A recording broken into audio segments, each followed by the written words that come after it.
del 2017, ¿qué tal? Muy buenos días, bienvenidos a su programa Contacto Directo. Hoy son nuestros invitados Gabriela Rivadeneira, candidata asambleísta nacional por Alianza País. Las propuestas de legislación sobre la seguridad social universal, con jubilación para trabajadores autónomos y la propuesta sobre fiscalización. Vamos a abordar esos temas y también nos acompañará Byron Pacheco, asambleísta por el partido Avanza, para hablar sobre el caso Odebrecht, un acuerdo multipartidista de la oposición para investigar el informe del Departamento de Justicia de Estados Unidos y el anunciado juicio político que pasó. Además, Henry Kronfle, candidato asambleísta nacional por el Partido Social Cristiano, la propuesta de legislación y fiscalización, estímulos tributarios contemplados en el plan Progresa del binomio social cristiano, las redes de corrupción de Odebrecht y Petroecuador. Lo vamos a analizar. Bueno, gobierno y oposición discuten si la última fue una década ganada o una década perdida, pero hay temas en que las evidencias ponen a esta discusión fuera de lugar. Recordemos lo que ofreció el candidato Rafael Correa el 2006 sobre la elección de asambleístas provinciales, sin plancha ni método de repartición de escaños. Uno de los cambios que creemos que se tiene que hacer es pasar de diputados provinciales a diputados distritales. ¿Para qué? ¿Cómo usted en este momento compite en Guayas con esa maquinaria electoral y multimillonaria llamada Partido Social Cristiano para diputado del Guayas? Pero si se hace distritos, como en la mayoría de países desarrollados del mundo, de 100.000 personas, por ejemplo, quemando suelas de zapatos, sí puede vencer a los partidos. Sale una persona elegida y esa persona responde a sus constituyentes y va a rendir cuentas. ¿Qué tal, Alfredo? Buenos días, ¿cómo te va? Muy bien, Estefi, buenos días a todos.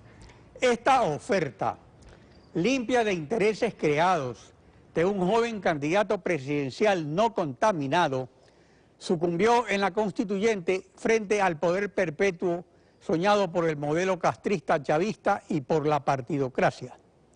Los distritos uninominales para asambleístas provinciales sin el voto popular modificado por métodos de repartición de escaños, han sido borrados del mapa por la plancha con método de Hunt. Los distritos provinciales propuestos por Rafael Correa en 2006 marcaban una auténtica revolución, porque esos distritos de 100.000 votantes no tienen nada que ver con los distritos que el Consejo Nacional Electoral ha impuesto en Guayas, Pichincha y Manabí. Pues en lugar de 20 asambleístas de Guayas elegidos en 4 distritos, serían 20 distritos para 20 asambleístas. Y de 4 distritos en Pichincha serían 16 para 16 asambleístas. Y de 2 en Manabí serían 9 distritos para 9 asambleístas. Todos elegidos sin la distorsión de la plancha y del método de Hunt. La prueba tangible de esta componenda histórica es que en Guayas barre el PSC en los 3 distritos del Cantón Guayaquil, y en Manabí, Alianza País, y que en provincias que son iguales a un distrito de Guayas o Pichincha, el que se ubica primero se lleva todo, dejando sin nada a la minoría. Cuando los distritos uninominales son la base para una revolución electoral mayor, una asamblea paritaria de hombres y mujeres a través de distritos binominales de un hombre y una mujer, elegidos por mayoría absoluta, con segunda vuelta entre los 2 más votados. ¿Pero qué tenemos ahora? Lo mismo de siempre. Celebridades que por un honorario aceptan ser candidatos para que la plancha arrope a todos. Asambleístas que juran lealtad a la directiva de su partido, sustituyendo a la soberanía popular por la soberana voluntad de los dueños de los partidos. Eso no es democracia. Y el principal problema político de la democracia ecuatoriana sigue siendo el péndulo de una asamblea con mayoría de aplanadora de Hunt o dispersa en mayorías móviles. En ambos casos se hace humo un cambio trascendental que vaya más allá del espectáculo de un cambio de guardia que no cambia nada. Así se configuró la década perdida del poder popular en la elección de asambleístas provinciales. La actualidad, los protagonistas, el análisis y la información en Contacto Directo.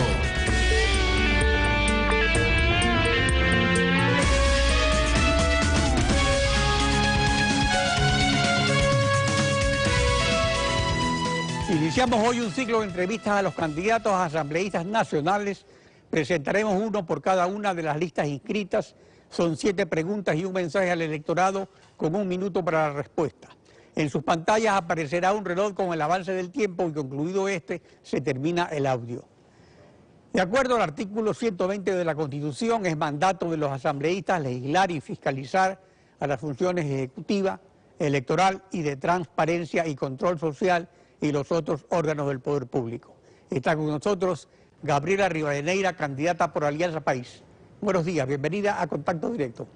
Un saludo muy especial de inicio de semana a todos los televidentes, con mucha energía pues a seguir esta campaña y nuestro plan de trabajo difundiéndose en todo territorio ecuatoriano, así que es un gusto estar en esta mañana compartiendo con todas y todos ustedes.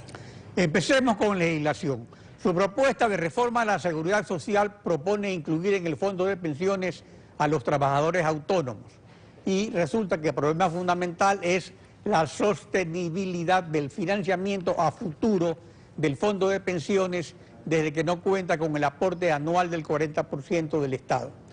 Aumentará los aportes de empleados y empleadores, restituirá el aporte estatal del 40% anual. ¿Cómo financiará el fondo de pensiones?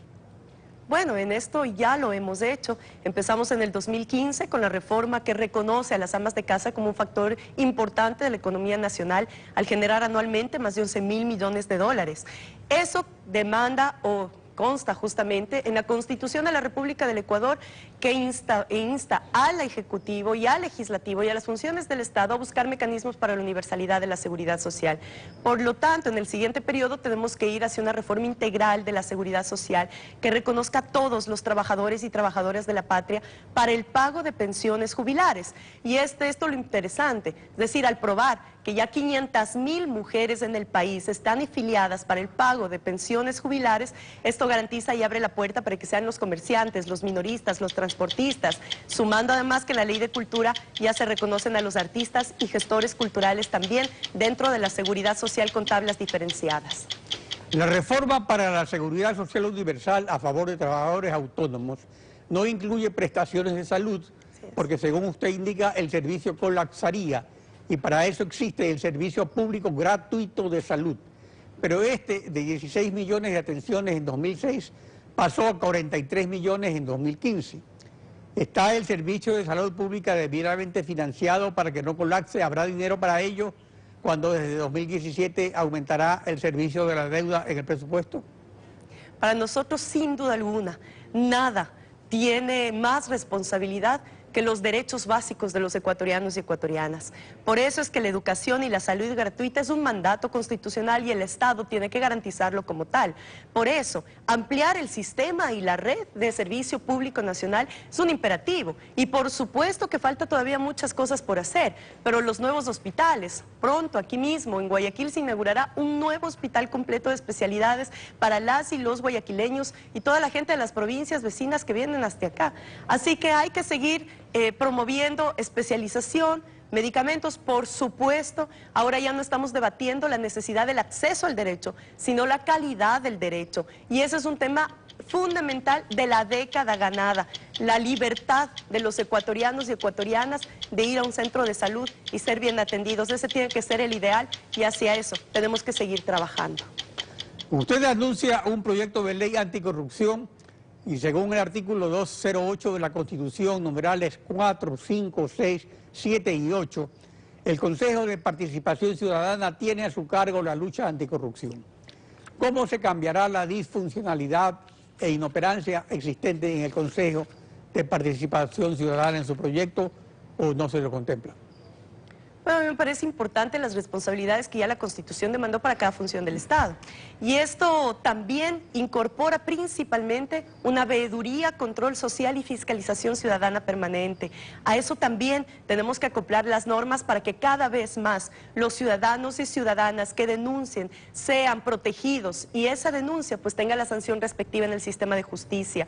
Por eso es que esta ley anticorrupción, que además nace de la necesidad imperante de reconocer lo que en esta década ganada lo hemos hecho. Primera vez una Secretaría de Transparencia. En el 2010 haber generado justamente la ley en contra del enriquecimiento ilícito y la posibilidad de que los funcionarios públicos o la obligatoriedad para que los funcionarios públicos rindamos cuenta de manera permanente. Eso también tiene que ser concomitante a esta ley anticorrupción para que ningún ecuatoriano vinculado a actos de corrupción, ni hoy, ni en un año, ni en 10 años pueda ser o contratista público o servidor público. Eso empieza también por dar la responsabilidad en lo público y también en lo privado. Desde siempre la corrupción ha funcionado entre contratistas corruptores del sector privado y funcionarios corruptos del sector público. Según el presidente Rafael Correa, en arca abierta el justo peca. ¿Cómo cerrarán el arca abierta? ¿Modificarán la ley de contratación pública? ¿Restituirán el control previo de Contraloría? ¿Terminarán con la discrecionalidad de las emergencias y los contratos a dedos? Principalmente que poner en la llaga en todo lo que tiene que ver con actos de corrupción y tienen que ser absolutamente sancionados. No podemos tolerar, siquiera como sociedad ecuatoriana, que se siga hablando de corrupción cuando cada uno de los ecuatorianos y ecuatorianas aplicamos una política honesta y un trabajo honesto. Eso tiene que evidenciarse también en las normativas nacionales. Pero también recordemos que en este gobierno hemos dado una lucha sumamente de frente. Y eso es el ejemplo del 2016, con los paraísos fiscales y con el caso de Brecht. Pero ahora lo sorprendente es que hayan candidatos a la presidencia de la República y candidatos asambleístas que estén apoyando el no al pacto ético, cuando el pacto ético es lo que nos permite a todos los ecuatorianos y ecuatorianas decidir por la transparencia del Estado y del sector privado también, cuando de ese sector han salido más de 30.000 millones de dólares a paraísos fiscales. Entonces la corresponsabilidad nos lleva hacia el camino emergente del pacto ético, ya que lo aprobaremos el 19 de febrero en las urnas. Respecto al régimen tributario que últimamente se ha visto sobrecargado con la duplicación del impuesto a la plusvalía y la contribución especial de mejoras por obras del gobierno nacional, dado que la iniciativa en materia tributaria, según la Constitución, es exclusividad del Ejecutivo, ¿no se prevé ningún cambio en la legislación que disminuya la carga tributaria? Vale la pena recalcar que en este periodo hemos eliminado 11 impuestos y se han reformado 7 que han sido justamente de incentivos para varios sectores de la producción. Y también dentro de nuestro plan de trabajo 2017-2021 con nuestro binomio Lenín Moreno y Jorge Glass consta justamente toda una apuesta por el sector productivo. También desde el sector productivo hemos recibido la sugerencia de tener una mora, si es posible, en tema tributario para que la normativa no varíe y podamos generar mayor estabilidad para la inversión. Pero lo hemos dicho y lo diremos siempre, el pacto por el empleo y la producción depende del sector privado, del sector público y de la sociedad. Por lo tanto, nuestro candidato a presidente, Lenín Moreno, ha propuesto instaurar una mesa permanente de diálogo con el sector productivo para ir observando y evaluando la aplicación de las políticas públicas para que este sector sea altamente beneficiado, al igual que la economía popular y solidaria. Acerca de la Constitución, que según Alianza País no está escrita en piedra, ¿no se prevé ninguna modificación o un nuevo paquete de enmiendas? ¿No queda algo pendiente todavía? Bueno, yo creo en una sociedad que se dinamiza tanto como la nuestra, con una población que cada vez madura más gracias a esa amplia participación y sobre todo al derecho y al acceso a la educación, siempre habrán cosas por cambiar y por mejorar. Además, tomando en cuenta que la Constitución es relativamente nueva, recién en el 2008, nos exige a la Asamblea Nacional empezar a buscar mecanismos para actualizar y poner a la vanguardia normativa que está ya absolutamente obsoleta. Por lo tanto, hay que seguir dinamizando. Y si esa dinámica nos manda desde el pueblo ecuatoriano, que es nuestro único mandante, a seguir reformándola, acoplándola para garantía de derechos y ampliación de los mismos, pues tengan por seguro que esta Asamblea Nacional jamás se detendrá cuando se trata de ampliar y garantizar el derecho para todas y todos los ecuatorianos. Para que esos cerca de 3 millones de ecuatorianos que salieron de la pobreza no retornen a la misma y seguir en el camino de la salida de la pobreza de todavía la población que hace falta por caminar. Sobre bloques y bancadas, si Alianza País no alcanza la mayoría absoluta con presidente de la República propio o uno de oposición, es factible prever convergencias de mayorías móviles como en el periodo 2009-2013, que funcionó parcialmente. ¿Con qué grupos ve posible este tipo de convergencias en el futuro?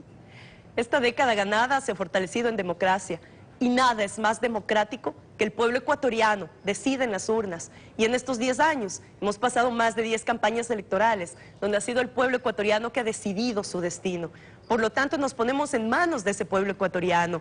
Esa suposición no está dentro de nuestros planes. Estamos trabajando todos los días y recorriendo, como siempre lo hemos hecho, las plazas, los barrios, las parroquias, las calles, puerta a puerta. Y gracias a los ecuatorianos por recibirnos, porque esa es nuestra principal carta de presentación, no solamente para ganar en primera vuelta con nuestro binomio presidencial, sino también una mayoría parlamentaria que siga garantizando estabilidad política en este país, que siga promoviendo esas leyes fundamentales para el buen vivir que determina nuestra Constitución.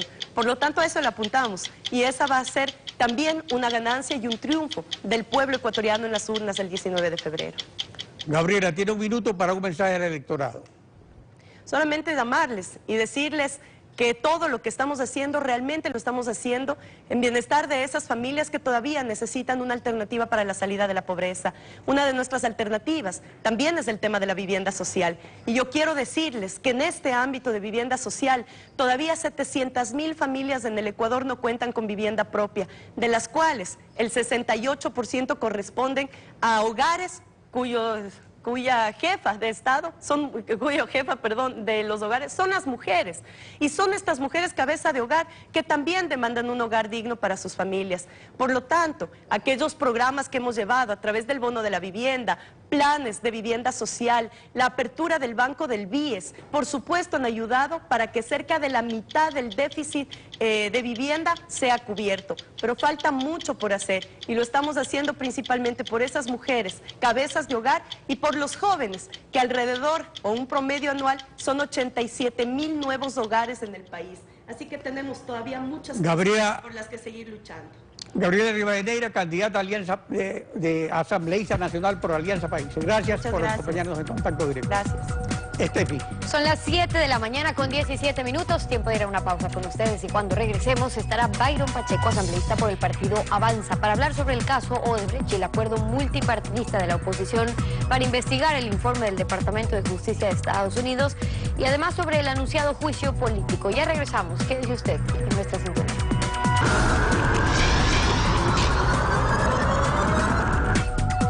Byron Pacheco, asambleísta por el partido Avanza, bienvenido a Contacto Directo.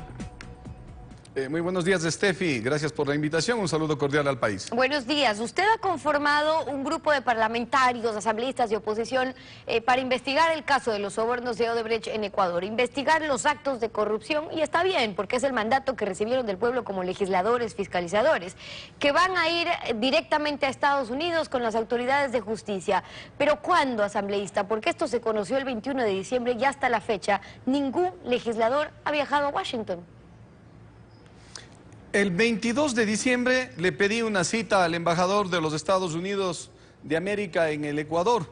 Fui atendido en días posteriores por el consejero político y conversamos y abordamos de estos temas. Nosotros le hemos planteado la preocupación de un grupo de parlamentarios que nos hemos organizado a través de algo que lo hemos denominado Grupo Parlamentario Multipartidista de Fiscalización para este caso, para el caso Odebrecht. ¿Para qué? Para viajar a los Estados Unidos de América, a Washington, al Departamento de Justicia, en donde está la información de este caso de corrupción de 12 países en el mundo que han sido corrompidos funcionarios por parte de la empresa Odebrecht, entre ellos el Ecuador, con nuestros propios recursos, investigar, tener los nombres de los coimados, las cantidades, y poder decírselos al país a través de la Asamblea Nacional, porque nos corresponde, como usted lo ha dicho.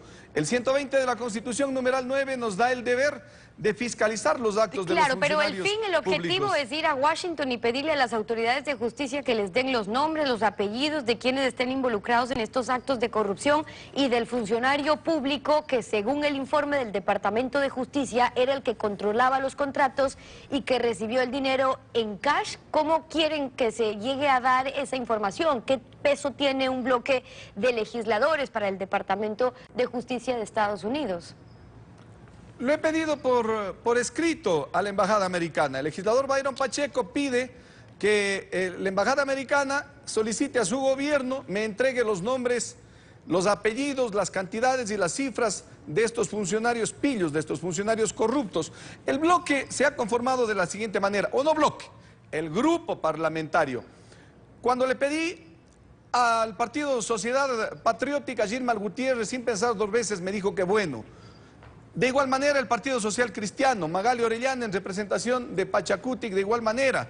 El partido avanza de por sí, con nuestros 5 legisladores. ¿Y por qué nos organizamos? Porque este tema no es un tema de orden electoral, porque este tema es de orden Pero yo le cívico, preguntaba ciudadano, cuál es la de importancia que fiscalización. tiene un grupo de legisladores, el que le pidan al Departamento de Justicia de Estados Unidos que revele los nombres para poder dar con los responsables en este caso. Y le pregunto porque no sé si es que hay que cumplir otros procedimientos a través de Cancillería o la misma presidenta de la Asamblea, o es que creen que esos caminos no se darán y por eso van directamente como legisladores.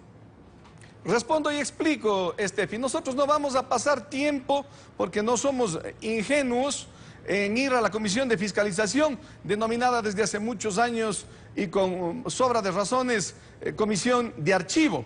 Nosotros como legisladores no tenemos que pedirle permiso a nadie para investigar este caso. Nosotros le hemos dicho al consejero político que queremos una reunión con el Departamento de Justicia para hacerle este pedido, el que acabo de indicarles. Se nos va a facilitar una reunión con el Consejo Político para Latinoamérica y esos nombres que se nos entregue, nosotros los procesaremos en la parte política, que es la que corresponde a la Asamblea Nacional, y también si las derivaciones penales se pasarán a la Fiscalía. Pero mire, son 11 países los involucrados, ¿no?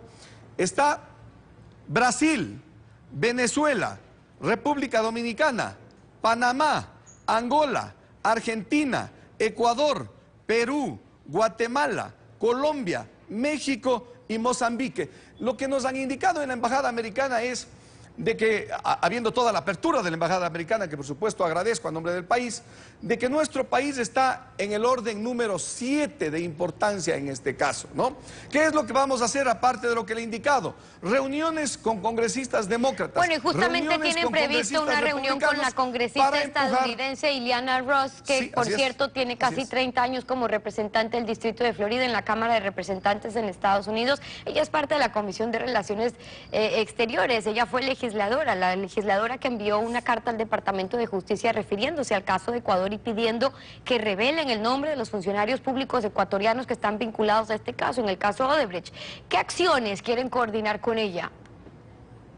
Si una congresista norteamericana está preocupada de este caso de corrupción que perjudica y avergüenza a los ecuatorianos, nosotros los legisladores de oposición no vamos a estar a la voluntad de la mayoría oficialista de hacer o no hacer las cosas. Nosotros estamos cumpliendo con nuestro deber. Este diálogo, estas conversaciones que le hemos pedido a esta congresista que los canalice con otros legisladores, nos servirá para que, de la misma manera que acá generamos opinión pública y desde la Asamblea Nacional a ratos presionamos para que la Fiscalía y los organismos de control actúen, lo hagan de la misma manera en los Estados Unidos. Mire, en el Perú y en Colombia ya se han dado nombres. En Colombia, un ex senador que recibió $6.5 millones y ha sido arrestado. Un viceministro de Transporte y Obras Públicas ha sido arrestado. Los organismos de justicia en el Perú han pedido la comparecencia de 3 expresidentes para que rindan sus declaraciones. Y aquí no avanzamos. Acá y entonces, nos hemos dado... en este intento de investigación, en el que usted dice en este grupo multipartidista, están todos los movimientos y partidos de oposición unidos. Le pregunto por qué.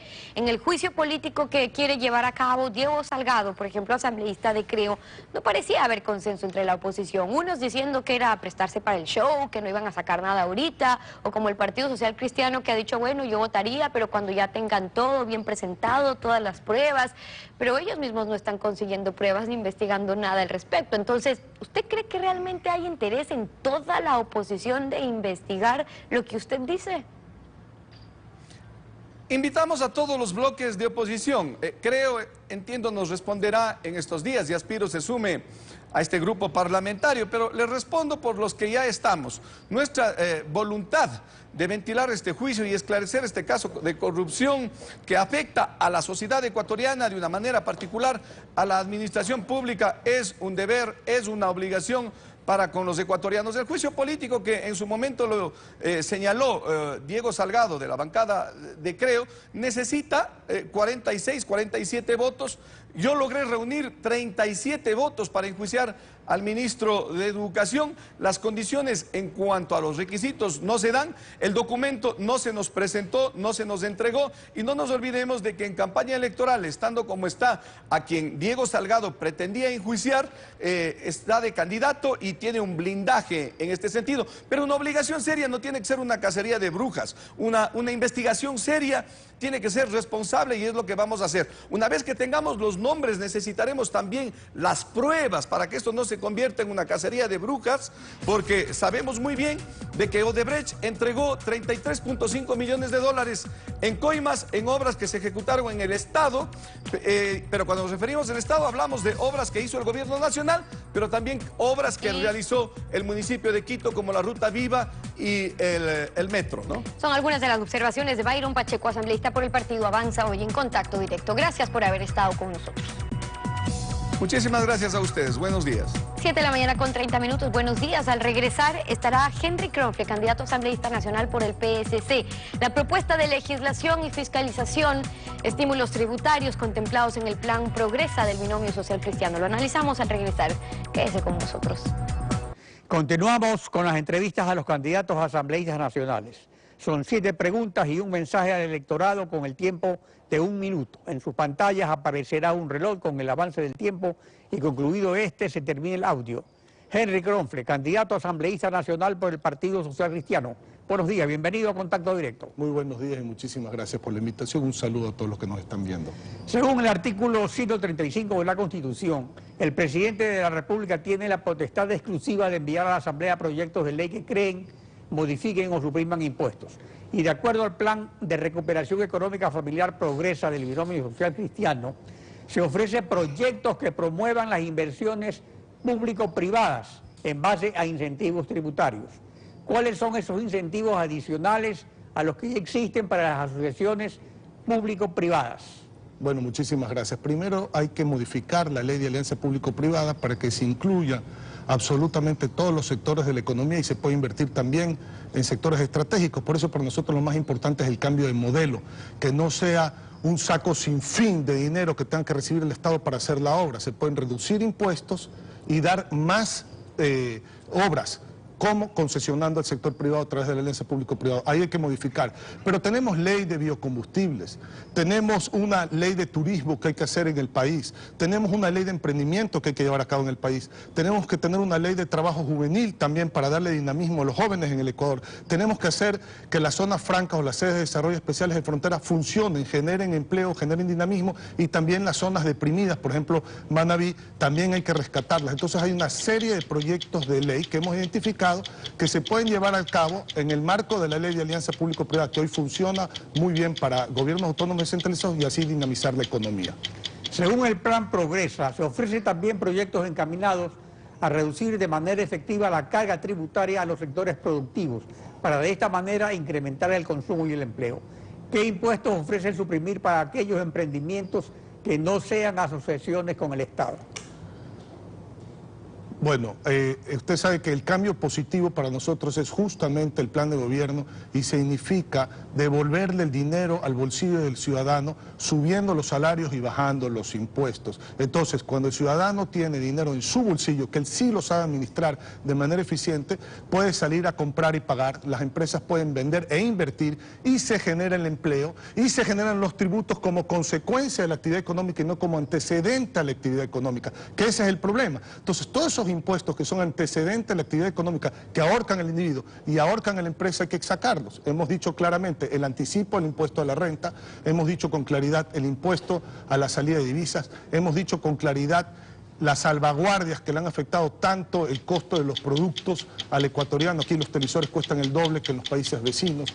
Y hemos hablado también, por ejemplo, de impuestos a las tierras rurales, hemos hablado de algunos otros impuestos que son en este momento están asfixiando al país. Yo creo que es muy importante. El plan Progresa ofrece a las áreas afectadas por el terremoto, exoneración de tributos para inversionistas y emprendedores. Estos estímulos tributarios, ¿en qué se diferencian de los que ofrecen a los sectores productivos en general y situados en otras provincias del país?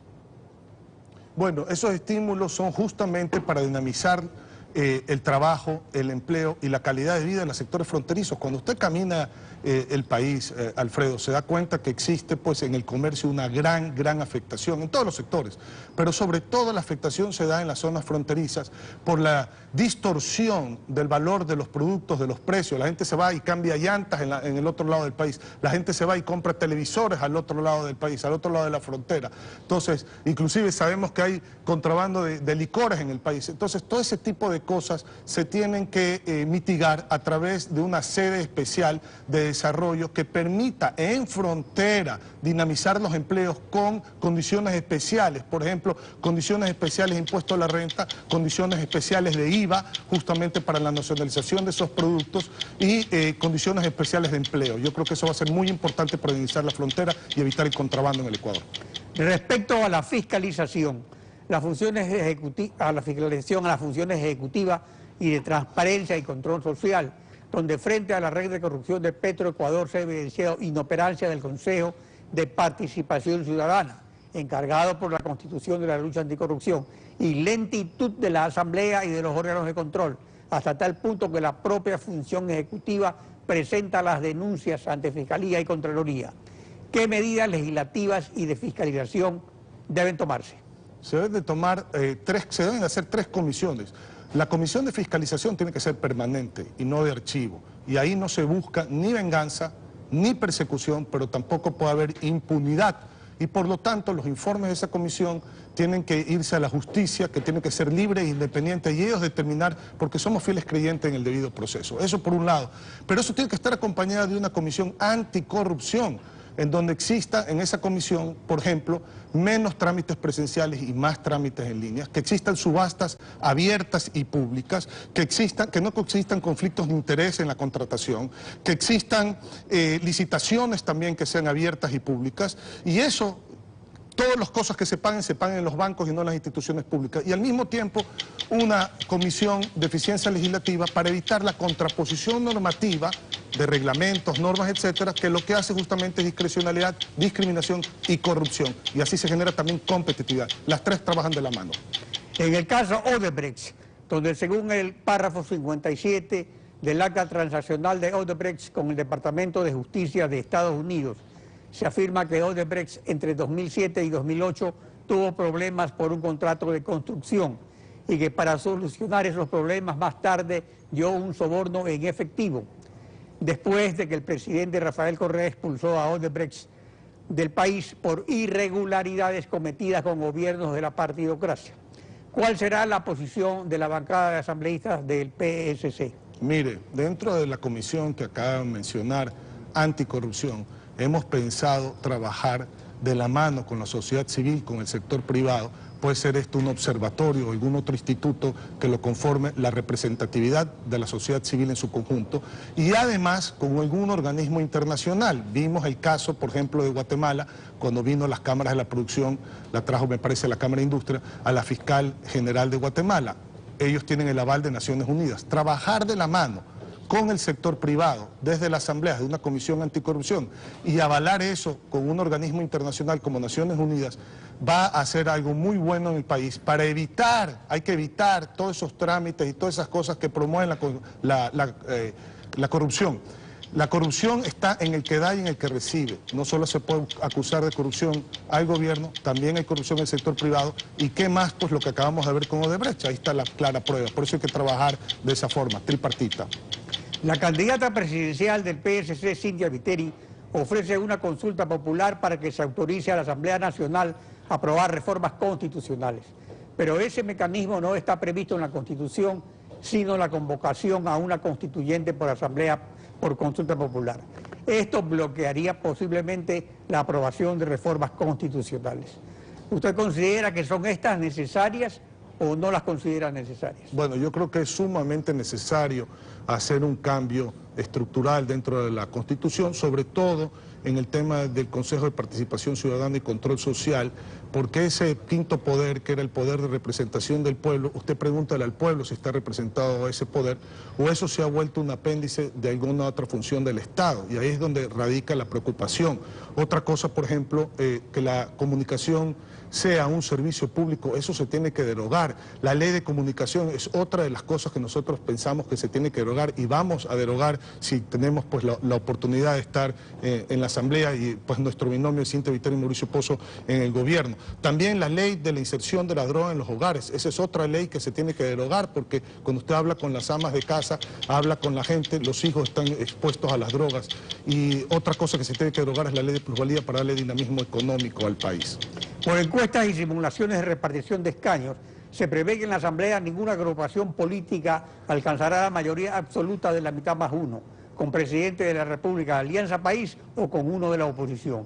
¿Es factible prever mayorías móviles? ¿Está el PSC abierto a converger con todos los grupos o con ciertos grupos, incluso con Alianza País? Es muy buena su pregunta y yo se la agradezco. Qué bueno que se dio el ejercicio en su momento de los candidatos a la presidencia para formar la unidad o estas otras agrupaciones que se terminaron formando en los diferentes candidatos a la presidencia de la República, porque ahí se escribió, se plasmó por escrito y de manera pública valores y principios que se tienen que respetar, que no se pueden olvidar con los candidatos de esas contiendas políticas en la Asamblea. Sabemos cuáles son los principios y los valores y sí se pueden llegar a mayorías conformados por las diferentes minorías basados en principios y en valores y no en complicidades y en compincherías. En eso también vamos a velar y lo haremos público si conoceremos mañana cualquier tipo de alianza que no sea basado en estos principios y valores. Creo que eso es sumamente importante y ya hay documentos previos, como lo digo,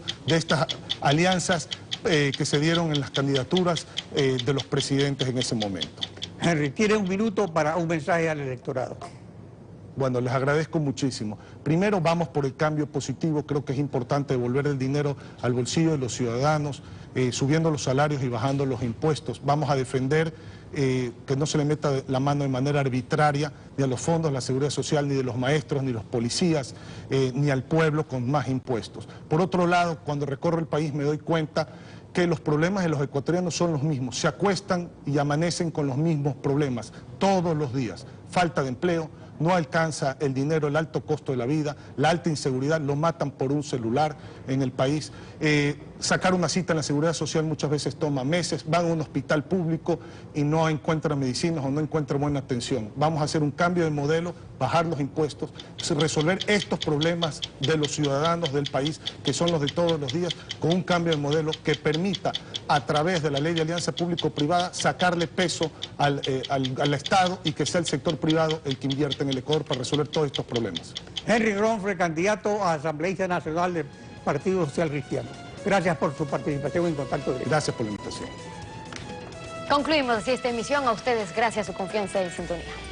Nos vemos mañana.